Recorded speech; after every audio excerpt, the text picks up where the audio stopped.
have an old cooler lying around the house and you want to convert it to a Jockey box, you can use one of our DIY conversion kits in order to do so. This is perfect for any event dispensing or flash chilling of your draft beer.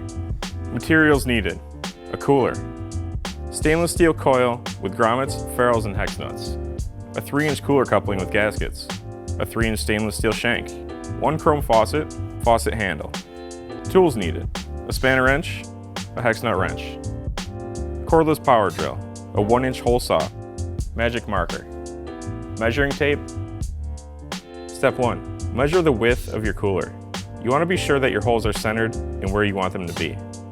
Next, measure the flange that goes on the outside and make sure it's spaced where you want it. Once you mark the holes and have them centered, use your drill to drill through the Jockey box. Repeat these steps to create the hole for the cooler coupling on the back side of the cooler. Step 2.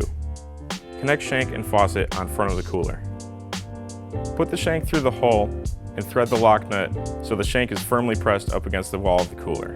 Attach your faucet and tighten it with a spanner wrench. Now tighten the lock nut and make sure everything is firmly in place. Step 3. Connect cooler coupling to the back of the cooler. Put the cooler coupling through the hole and thread the lock nut onto the back of it. Tighten the lock nut so the cooler coupling is firmly in place. Step 4. Connecting the coils. Be sure the parts are assembled in this order: hex nut, metal ferrule, rubber grommet. Slide the coil inside the shank and thread on the hex nut.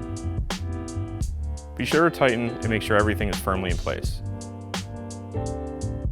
Repeat these steps for the cooler coupling side.